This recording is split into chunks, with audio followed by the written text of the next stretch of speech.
네, 이 사건 증인으로 나오셨습니다. 네. 네, 증언을 거부할 수 있는 경우가 있는데 증언 내용 때문에 증인 본인이나 증인의 친족이 형사처벌 받을 염려가 있을 때는 증언을 거부할 수 있고요.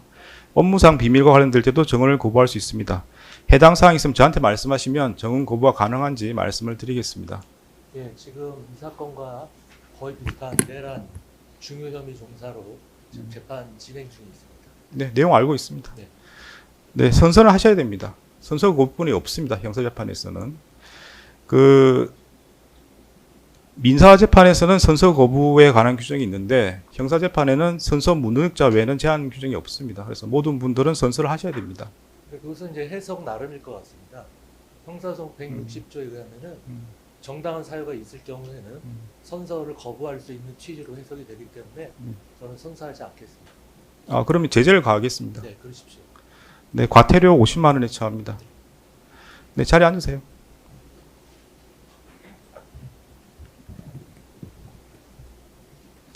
네, 선서 거부와 관련해서는 과태료를 부과하도록 하겠습니다.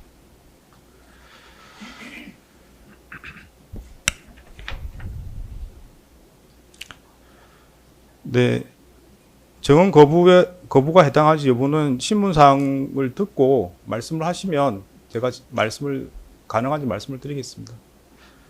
네, 준비된 대로 진행하시죠. 예. 네.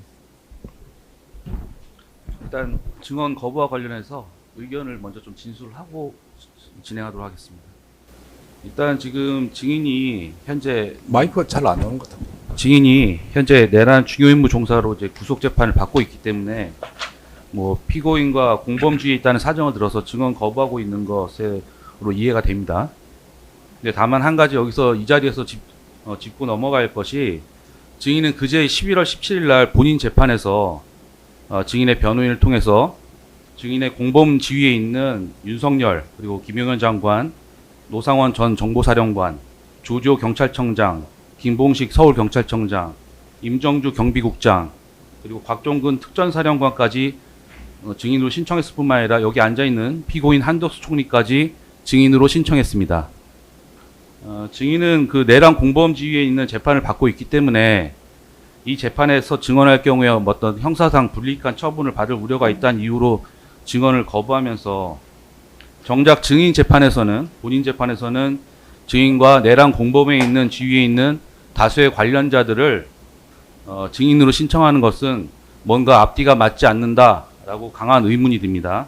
저는 그렇게 생각하지 않습니다. 증인도 이 재판에서 스스로 증언을 거부하는 입장을 취하기 때문에 다른 내란 공범들도 증인 재판에서 증언을 거부할 것이라는 사정은 충분히 예상할 수 있을 것인데 그럼에도 불구하고 다수의 공범들을 증인으로 신청하는 것은 재판 지연만 노리는 그런 전략이 아닌지 의심스럽습니다. 그들의 의사를 존중해야 따라서 앞으로 증인의 본인 재판 진행과 관련해서 오늘 증언 거부한 취지를 충분히 반영될 수 있도록 하도록 하겠다는 것을 분명히 밝혀두겠습니다. 준비한 신문상 신문하겠습니다. 증인 그 2024년 12월 3일 일정 어떠셨습니까? 신문사항 드리겠습니다. 그걸 제가 다 일일이 기억하기는 어렵습니다. 딱 찍어서 말씀 주시면 답변할 수 있는데 12월 3일이 워낙 바쁜 일정이었기 때문에 그 일정을 하나부터 열까지 지금 다 말씀드리기 기억도 안 나고 말씀이 적절치 않습니다. 알겠습니다. 이양 묻겠습니다.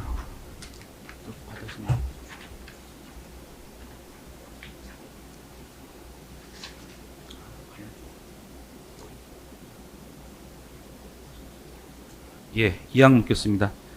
그러면 제가 상세히 묻겠습니다. 증인은 2024년 12월 3일 오전 국무회의가 끝난 후에 증인의 집무실에서 김용현 장관과 대화하던 중에 김용현 장관으로부터 대통령이 오늘 저녁 9시쯤 들어오라고 하시던데 라는 말을 들은 사실 있습니까? 있습니다. 네, 마이크 대고 대답하시면 됩니다. 녹음을 하고 있는데 녹음을 하고 있고 중계를 하고 있습니다. 말씀을 드리고요. 대답할 때 마이크 대고 대답하시기 바랍니다. 예, 하는데 잘 안 들리시나요? 네, 잘 안 들립니다. 아, 예. 예. 김용현 장관이 무슨 일로 들어오라고 하던가요? 그것은 제가 말씀드리기가 곤란합니다. 네, 다음 질문하시죠. 예. 네. 증인이 울산에서 서울로 올라오는 동안 증인의 통화 내역을 보면 김용현 장관과 3차례 통화가 이루어진 것이 확인됩니다. 어떤 내용으로 통화를 한 건가요? 통화 내용을 묻습니다. 말씀드리지 않겠습니다. 네, 다음 질문하시죠. 증인은 개인 휴대전화로 전화를 받았음에도 비아폰으로 다시 통화를 한 사실이 확인되는데 그 이유는 무엇입니까? 그분도 말씀드리지 않겠습니다. 네, 다음 질문하시죠. 예. 평소에도 그렇게 비아폰으로 통화하는 일이 있었습니까? 말씀드리지 않겠습니다. 네, 다음 질문하시죠. 증인은 다른 국무위원들과 달리 도착하자마자 곧바로 집무실로 들어갔는데 바로 집무실로 들어오라는 말을 들은 것입니까? 네, 그분도 답변하지 않겠습니다. 증인이 집무실에 들어갔을 때 상황은 어떻었습니까? 답변하지 않겠습니다. 증인은 12월 3일 20시 36분 37초경에 집무실에 들어갔고 약 9분 뒤인 20시 45분경에 피고인과 김영호 장관이 집무실로 들어갔는데 피고인이 들어가기 전까지 약 9분 동안 집무실에서 어떤 일이 있었습니까? 네, 답변하지 않겠습니다. 증인은 집무실에 들어갔을 때 원탁 위에 비상계엄 22시 전국이라고 적힌 문건이 있는 걸 봤다고 진술했죠? 맞습니까? 답변하지 않겠습니다. 비상계엄이라고 적힌 종이는 누구 자리에 놓여 있었습니까? 답변하지 않겠습니다. 증인은 수사 과정에서 대통령 집무실 원탁 중앙에 대통령이 앉았고 대통령이 앉은 자리 원탁 위에 여러 문건이 불규칙하게 놓여 있었다고 진술한 바가 있는데 맞습니까? 답변하지 않겠습니다. 그런데 대통령이 앉은 자리를 기준으로 오른쪽에는 자리 하나를 비운 채 박성재 장관이 앉아 있었기 때문에 증인은 집무실 오른쪽에서 원탁을 비잉 돌아서 대통령 왼쪽 자리에 앉았다고 진술했는데 이때 증인이 앉은 자리 부근에 한 장의 문건이 있었기 때문에 증인이 그 문건을 손으로 집어 들어볼 수 있었다고 진술했는데 맞습니까? 답변하지 않겠습니다. 20시 45분 피고인과 김용현 장관이 집무실로 들어온 다음 약 11분 뒤에 조태열 장관 그리고 조태열 장관, 조태용 국정원장이 집무실로 들어갔는데 요 들어오기 전까지 약 11분 동안은 어떤 일이 있었습니까? 저에 대한 재판 과정에서 자세히 다 말씀드리도록 하겠습니다. 조태열 장관과 조태용 국정원장이 집무실로 들어온 다음 다 같이 대전실로 퇴실할 때까지 약 13분 동안은 어떤 일이 있었습니까? 안에서 답변드리지 않겠습니다. 결국은 12항 묻겠습니다. 증인은 집무실에 들어가자마자 원탁 위에 있던 비상계엄이 적힌 종이를 보고 윤석열 대통령이 비상계엄을 선포하리라는 사실을 알았지만 증인이 집무실에 들어간 20시 36분부터 조태열 장관, 조태용 국정원장이 들어온 20시 56분까지 약 21분 동안 그 자리에 있던 모든 사람들이 김용현 장관과 윤석열 대통령이 작은 소리로 대화하는 것만 지켜보면서 아무 말도 하지 않고 그저 가만히 앉아 있었다 이렇게 진술한 바가 있는데 맞습니까? 답변하지 않겠습니다. 증인은 집무실에 있을 때 윤석열 대통령에게 비상계엄에 반대한다는 의견을 말한 사실이 있습니까? 답변하지 않겠습니다.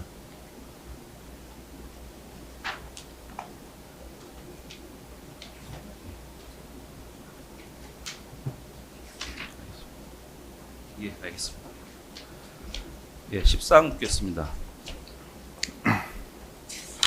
피고인은 윤석열 대통령에게 비상계엄을 반대한 의견을 말한 사실이 있습니까?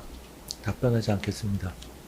증인은 수사 과정에서도 피고인이 윤석열 대통령에게 비상계엄을 반대한다는 말을 듣지 못했다 이렇게 일관되게 진술한 바가 있는데 맞습니까? 답변하지 않겠습니다. 밑에 묻겠습니다. 증인은 이 사건 비상계엄 전 피고인이 국회에 출석하여 계엄 준비를 의심하는 야당 측의 질문에 대해서 야당의 의석이 절대 다수인 상황에서 야당이 계엄 해제의 요구를 의결하면 즉시 계엄을 해제할 수밖에 없는데 어떻게 계엄을 하겠느냐라는 취지의 답변을 한 사실 알고 있습니까? 답변하지 않겠습니다.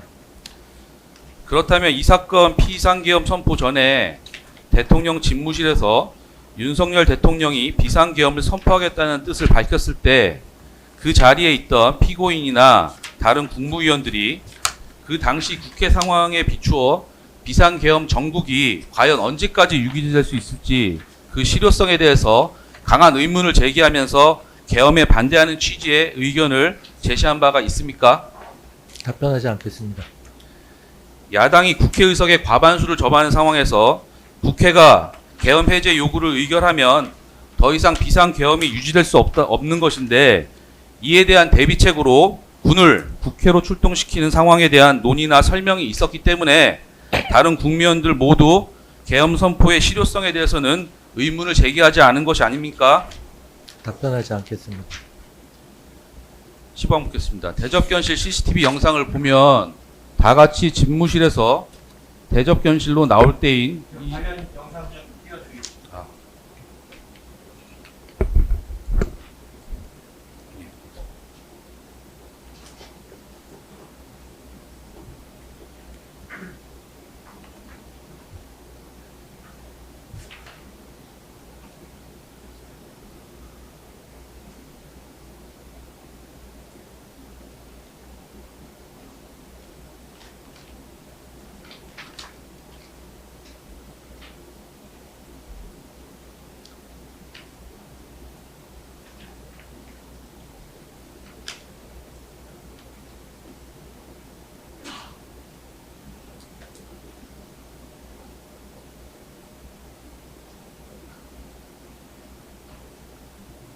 예, 증인 저 영상 좀 보십시오.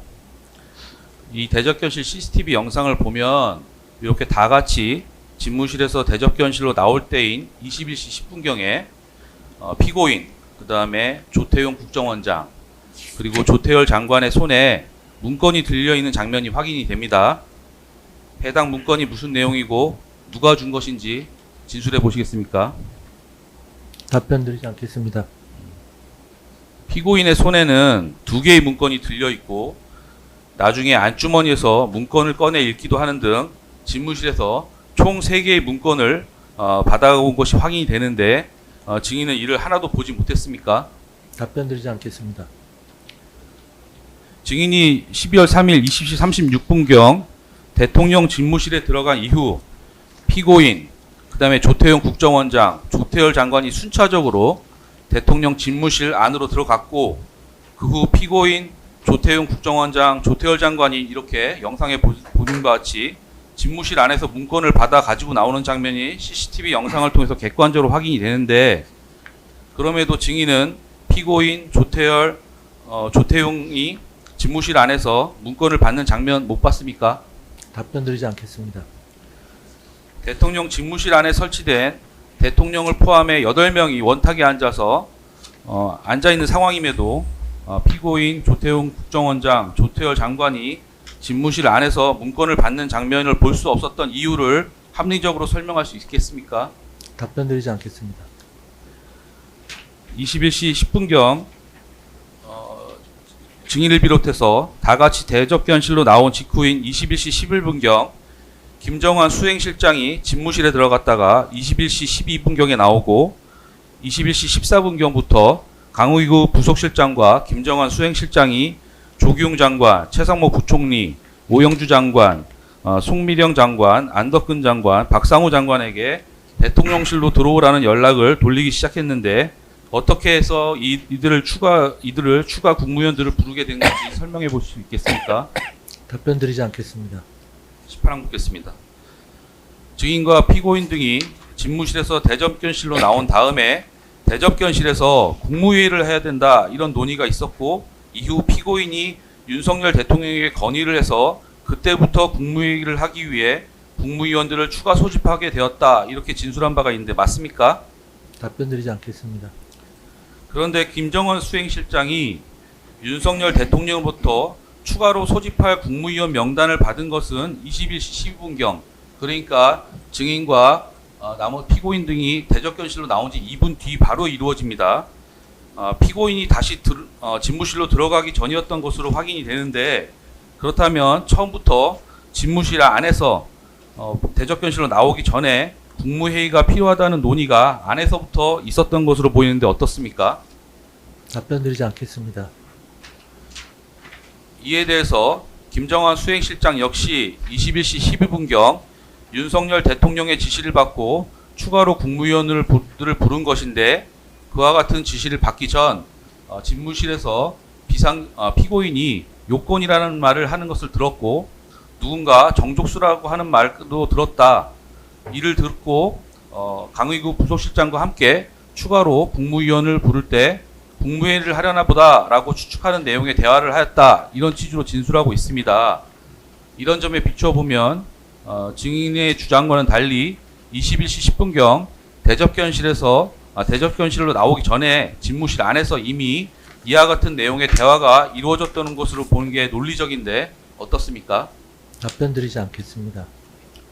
결국 증인의 주장은 대접견실로 나온 이후 국무위원들끼리 국무회의가 필요하다는 의견을 모았고 이에 대해서 피고인이 윤석열 대통령을 설득하기 위해서 집무실 안에 한 번 더 들어갔다 나온 것이다. 이런 주장을 계속 이어가겠습니까? 어떻습니까? 답변 드리지 않겠습니다. 그러면 피고인이 집무실에 다시 들어갔다 나와서 뭐라고 말했습니까? 답변 드리지 않겠습니다. 대통령께서 국무회의를 하기로 하였다. 이렇게 말하였습니까? 답변 드리지 않겠습니다. 조태열 장관은 피고인이 국무위원을 더 모아서 의견을 들어보아야 한다. 이렇게 말씀드렸다고 말했을 뿐 국무회의라는 말은 하지 않은 것으로 기억한다. 이렇게 진술한 바가 있는데 국무회의를 하기로 하셨다. 이렇게 말한 것이 맞습니까? 자세한 것은 저에 대한 재판 과정에서 제가 자세히 말씀드리도록 하겠습니다. 예, CCTV 영상 21시 13분경부터 14분경까지 영상 보시겠습니다.